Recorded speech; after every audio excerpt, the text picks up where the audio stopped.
वो भी गड्ढे में जाएगा, सबको लेकर जाएगा, अंजाम बुरा। वैसे वो लोग कोई नुकसान यहां नहीं कर पाते, क्योंकि तब तक कोई और महापुरुष आकर के स्टैंड हो जाते हैं, खड़े हो जाते हैं। जैसे आपने सुना होगा साहब कबीर से, कितने कबीर साहब, दादू साहब, ये लोग क्यों आए? क्योंकि कबीर साहब का सच्चा ज्ञान संत मत का जब ये रूढ़िवादी आडंबर पाखंडियों के हाथ में लग गया, बस वो कर्मकांड में गाना बजाना, ढोल मजीरा।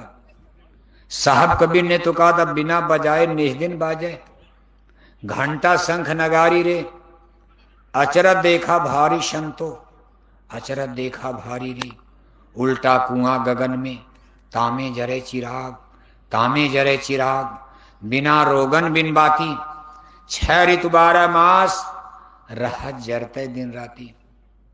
लेकिन अब कबीर पंथियों ने इसको बाहर में मंदिर अंदर में दिया हुआ यहीं जलाने लगे। अंदर वाली दिया का तो भेद है, खत्म हो गया। बिना बजाए आसमान में घंटे नगाड़े शंख बज रहे, इन्होंने बाहर से ही ढोल लेकर के पीटना पाटना कहा, गाओ गाओ बजाओ।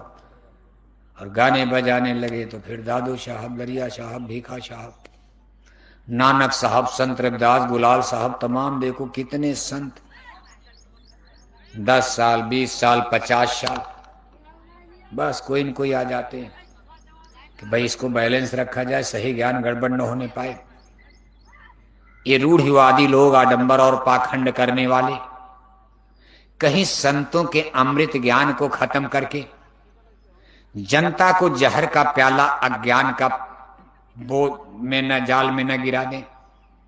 इसलिए कोई न कोई द ग्रेट मास्टर। अंत में देखो राधा स्वामी जी महाराज, नाम सुना होगा आपने, Radha Swami, the great master of the spiritualism. Britannia हुकूमत जब अंग्रेजों का राज था, कबीर नानक ये लोग तो, दादू दरिया तो मुसलमानों के राज में हुए, लेकिन ब्रिटानिया हुकूमत जब अंग्रेजों का राज आया तो राधा स्वामी जी महाराज, महाराज जी का नाम था शिवदयाल सिंह जी महाराज, आगरे शहर की पन्नी गली में खत्री बनिया घर में उनका जन्म हुआ। और इन लोगों ने इस शाश्वत सनातन धर्म का प्रचार, शाकाहारी वेजिटेरियन लाइफ सिस्टम का प्रचार राधा स्वामी मिशन के द्वारा अमेरिका, लंदन, यूरोप तक पहुंच गया। कबीर साहब का, दादू साहब, दरिया साहब उन लोगों के जमाने में तो नहीं, लेकिन अंग्रेजों के जमाने जब राधा स्वामी जी महाराज ने जन्म लिया कि सनातन धर्म, जिसको शाकाहारी धर्म, इसका ज्ञान बोध देखो लंदन, यूरोप, अमेरिका तक। और इसमें बहुत बड़ी भूमिका उन बाबू सावन सिंह जी महाराज की है, जब वो गुरु गद्दी पर डेरा ब्यास पंजाब में रहे। पढ़े लिखे एग्जीक्यूटिव इंजीनियर थे, फौज में रिटायर हुए, अंग्रेजों की नौकरी करते थे फौज में। चूंकि अंग्रेजों की नौकरी, भारत गुलाम था तो अंग्रेजों की नौकरी मानी जाएगी, लेकिन अपनी रोजी रोटी के लिए कुछ करना पड़ेगा। बहुत बड़े आदमी, पढ़े लिखे विद्वान, लेकिन गुरु की दया से देखो परमार्थ में भी आगे निकल गए। बाबा जयमल सिंह ने उनको अपना जानसीन, अपना उत्तराधिकारी यानी सदगुरु गद्दी पर नियुक्त किया। इन्हीं के जमाने में यूरोप, अमेरिका में शाकाहारी सनातन धर्म का प्रचार बहुत तेजी से हुआ, राधा स्वामी महाराज का विस्तार। और इसी समय में ब्रिटानिया हुकूमत अंग्रेजों के राज में ही सन 1896 में 1 जनवरी जाड़े का दिन उत्तर प्रदेश की इटावा जिले के खेतौरा गांव में कुल मालिक महाप्रभु ने भी अवतार ले लिया, जन्म ले लिया, जिनका जय गुरुदेव मिशन आज देखो संसार में।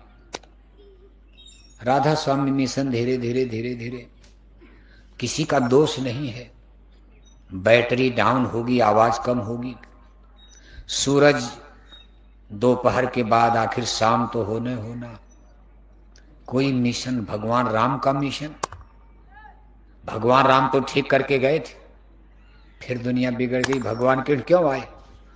ये चलता रहेगा। इस समय जय गुरुदेव मिशन का दोपहरी का सूरज है।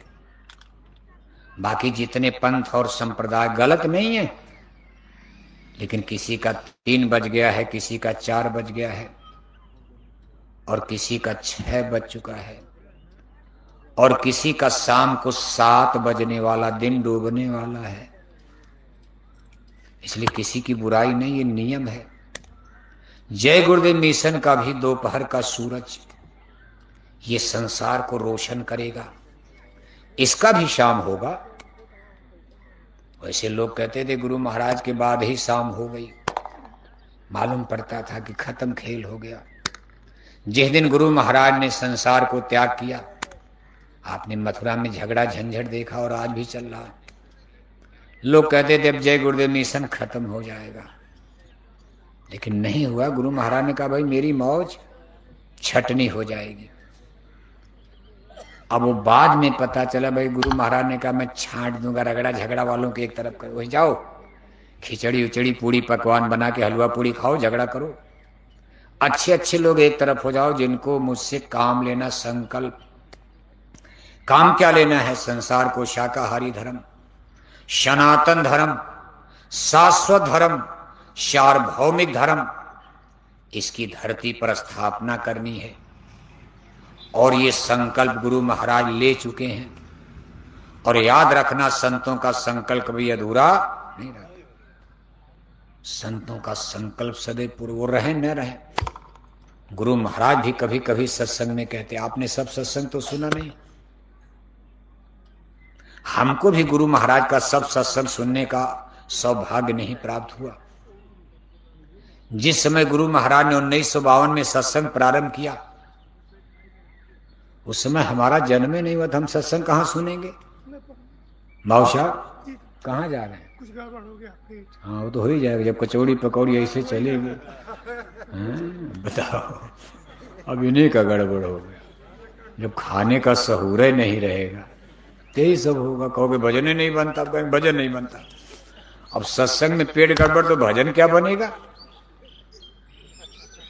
और यही शिकायतें सब लोग करते फिरते हो, खाने का सहूर है नहीं। शाकाहारी का मतलब थोड़ा है कि 5-5 सब्जी मार दिया, उसी में जाके पेट में मिक्सचर हो गया।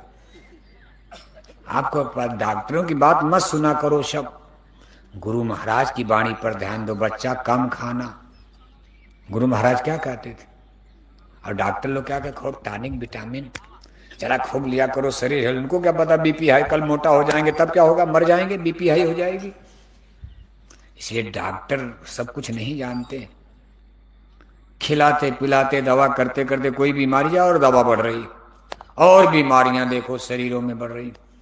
इसका मतलब नहीं कि दवा को छोड़ दिया, दवा करनी है, लेकिन मूल चीज संयम और परहेज नहीं करोगे, दवा क्या करेगी। अपनी सुरक्षा खुद करो, वरना कोई डॉक्टर कोई दवा किसी को नहीं बचा पाएगी। चाहे लंदन जाओ, चाहे अमेरिका जाओ, 1 करोड़ खर्चा कर दो। भारत के बड़े बड़े मिनिस्टर लोग अमेरिका जाते हैं और मर करके जहाज से उनकी डेड बॉडी दिल्ली में आती है। अमेरिका में कोई भगवान बैठा? अभी कोरोना में सबसे ज्यादा लोग अमेरिका में मर गए। जिनके बनाए जहाज चंदा मामा पर जा रहे हैं। पर पावर दुनिया की कहा जाता। कोरोना में सबसे ज्यादा इंजीनियर डॉक्टर अमेरिका में मर गए। भारत तो फिर भी गनीमत में रहा। तो भगवान की लीला है, जन्म मरण एक अलग चीज है, कोई क्या कर सकता। अच्छे काम करो, केवल दवा और पैसे का घमंड मत करो। ये बीमारियां दवा से जाने वाली बड़ी बड़ी बीमारी पाल रहे हैं। कुछ गुरु का भरोसा रखो, कुछ भगवान का भरोसा करो, कुछ इधर दान पुण्य करो। सब डॉक्टरे को दे रहे हो। डॉक्टर मांगेगा 1 लाख, ले आओ, गहना बेचकर सुबह हाजिर। हम बोरे वाले मांगते मांगते थक गए, 10 के आगे बढ़ ही नहीं रहे हो। बस 10 रुपया फुट कर, 10 रुपया फुट कर, 10 रुपया फुट कर। और बार बार आपको बताया जाता कि जो काम दवा ना करती है वो काम दुआ कर जाती है। कामिल मुर्शिद जब मिलते हैं तो बात खुदा से होती है। जिस गुरु ने आपको वचन दिया है कि मैं आपको भगवान से मिला दूंगा, वो आपकी बीमारी को नहीं दूर कर सकते हैं। जिसके पास इतनी बड़ी ताकत है, जिसके पास इतनी बड़ी शक्ति है कि हम आपको भगवान से मिला देंगे, जन्म मरण नरकों से बचा देंगे, वो आपकी बीमारी को कम नहीं कर सकते हैं। लेकिन हमारा आपका भरोसे नहीं, चलो डॉक्टर के पास, चलो डॉक्टर, दांत वाला डॉक्टर, कान वाला डॉक्टर, तब तक आंख वाला डॉक्टर, तब तक टांग वाला डॉक्टर, तब तक हार्ट वाला डॉक्टर, तब तक किडनी वाला, कितना डॉक्टर करोगे आप। और डॉक्टर करते करते एक दिन अस्पताल में राम नाम खेल खत्म हो जाएगा, भजन भी नहीं कर पाए। डॉक्टर के चक्कर में भजन भी नहीं कर पाए। अरे कुछ माला पूजा सिमरन करो, गुरु का भरोसा करो, थोड़ी बहुत दवा करो, आप दवा भी करते रहो। मना नहीं किया जा रहा है, नहीं तो कहोगे महाराज आपने मना कर दिया, हमने दादा हमारे मर गए, कल आप फतेह कर दोगे आप। तो विश्वास के लिए, भरोसे के लिए डॉक्टर का भी करो आप, लेकिन असली भरोसा अपने सदगुरु का रखो, सदगुरु का करो भरोसा, फिर कर मत कछ अफसोसा। मरना तो एक दिन आपको है ही है, और जिस दिन मरना है कोई बचा नहीं सकता, और जब तक नहीं मरना है कोई आपको मार नहीं सकता। मौत भी आएगी, वापस जाएगी, क्योंकि अभी आपका समय पूरा नहीं है। ट्रक के नीचे आ जाओगे बच जाओगे, ट्रेन के नीचे जाओगे कटने ट्रेन उठा के फेंक देगी बच जाओगे, समुद्र की लहरों के बीच में बच जाओगे, बम गिरेगा बच जाओगे। और जिस दिन मरना है ट्रैक्टर चला करके आओगे, सोओगे और पता चला राम नाम, लोग कहेंगे अरे अभी तो ट्रैक्टर चला के आए, बड़े ठीक ठाक थे, क्या, और एक हार्ट अटैक हो गया। क्या हो गया? अब एक बहाना मिल जाएगा कहने के लिए हार्ट अटैक हो गया। साइलेंट का अस्पताल भी जाने का मौका नहीं मिला, खा पी कर सोए, और सुबह जब हिलाया जा रहा तो बस खेल, पता भी नहीं चला कब मर गए। अभी ट्रैक्टर चला के पहलवान हट्टे कट्टे, अरे कहा पहले अटैक हो रहा, अरे कहा कभी आया ही नहीं। तब डॉक्टर ने कहा भाई ये साइलेंट अटैक है। क्या अटैक है? नया नया नाम देते जा रहे मौत का, कहा कोरोना है, साइलेंट अटैक है, ये है ये है ये है। भगवान ने कहा तू डाल डाल में बनाओ दवाई, बनाओ बड़े बड़े पीजीआई, बनाओ बड़े बड़े अस्पताल, लेकिन मेरी मौत की आजादी से कोई बचने वाला, खुदा के फरिश्ते आएंगे, मौत के सिपाही आएंगे, जिस दिन ले करके जाएंगे कोई दुनिया में बचाने वाला। डॉक्टर बचाएंगे, पीजीआई बचाएगी, मेडिकल कॉलेज बचाएगा, ये बड़े बड़े अस्पताल इंजेक्शन ग्लूकोज की बोतल बचा लेगी। कोरोना में आपने देखा भागने की जगह नहीं मिल रही, पता ही नहीं था कि कौन कहाँ गिरा, कोई कहाँ गिरा। सबकी दाढ़ी में आग लगी थी, कोई किसी का सहारा माई बाप नजर आ रहा था। पति ने पत्नी को छोड़ दिया, पत्नी ने पति को छोड़ दिया, माँ ने बेटे को छूने से मना कर दिया, बेटे ने माँ को छूने से मना कर दिया। कफन दफन नहीं किया, जेसीबी से गड्ढा खोद कर डाल दिया नदी के किनारे। अरे कहा महाराज घर ले जाएंगे, पूरा घर बीमार हो जाएगा, मर जाएगा, इन्हीं को जाने दो, दादा को जाने दो, जाने दे, कहीं आदमी मर जाए पूरा घर मर जाएगा, मेरे सब बच्चे मर जाएंगे। कहने का मतलब है कि आप ऐसी जगह हो नहीं बच सकते हो। इसलिए कुल मिलाकर के कुछ भगवान का उन्हीं के यहां चलना है। अंत तो गत्ता है, आपका हिसाब काठमांडू में प्रधानमंत्री नहीं करेंगे, कोई राष्ट्रपति काठमांडू में नहीं करेंगे। आपको भगवान की अदालत में खड़ा होना, कोई एमपी एमएलए जाति बिरादरी का नेता लीडर आपका फैसला नहीं करेगा। वो तो तब तक के लिए है जब तक ये शरीर है, जीवन है, लाइफ है। लेकिन जिस दिन मौत के बाद चलोगे, इसकी अदालत में जब तुम चढ़ोगे, आप क्या जवाब दोगे भगवान को, क्या मुंह दिखाओगे आप? जब ईश्वर परमात्मा आपसे सवाल करेंगे कि मैंने आपको मानव जन्म दिया, क्या करके आए हो, तो आप गिनाओगे महाराज इतना झूठ बोला, इतना धोखा दिया, चाचा को मार दिया जमीन के लिए, भतीजा मार दिया, काठमांडू की गद्दी के लिए मैंने हजारों लोगों को गोली मरवा दिया। भगवान कहेंगे जाओ काठमांडू में बंदर बन के भटको पहाड़ में, अब जाओ, उसी में अब मानव जन्म नहीं मिलेगा।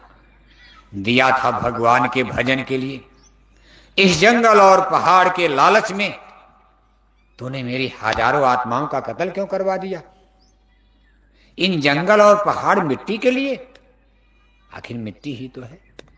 इसी काठमांडू जंगल पहाड़ मिट्टी के लिए कितनी लड़ाई, नेपाल में कितने झगड़े पर झगड़े, दिल्ली में झगड़ा, नेपाल में झगड़ा, अमेरिका में झगड़ा, ईरान में झगड़ा, जहां देखो तहां झगड़ा ही झगड़ा हो रहा, तो भगवान कभी किसी को माफ करेंगे?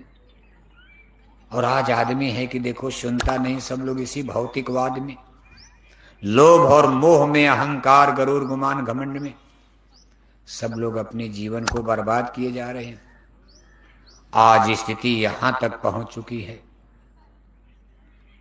कि आज भारत में तीसरे नंबर पर आबादी में सबसे ज्यादा हिंदू, तीसरे नंबर पर सबसे ज्यादा आबादी के हिसाब से दुनिया में क्रिश्चियनिटी, ईसाई धर्म को मानने वाले 1 अरब 93 करोड़। दूसरे नंबर पर दुनिया में दीन ईमान इस्लाम मुसलमान भाई, इनकी आबादी करीब 1 अरब 73 करोड़, 1.25 अरब। तीसरे नंबर पर दुनिया में हिंदू लोग हैं, इनकी आबादी दुनिया में करीब 1 अरब 50 करोड़, 1.5 अरब। यानी मुसलमानों से 25-30 करोड़ कम। भारत नेपाल पूरे विश्व की बात हो रही, सारे संसार की आबादी 8 अरब के करीब है। इस 8 अरब में तीसरे नंबर पर हिंदू धर्म के लोग रहते, और आज चूंकि सब लोग यहां हिंदू बैठे हो, इसलिए बात हिंदुओं के ही करना ठीक है।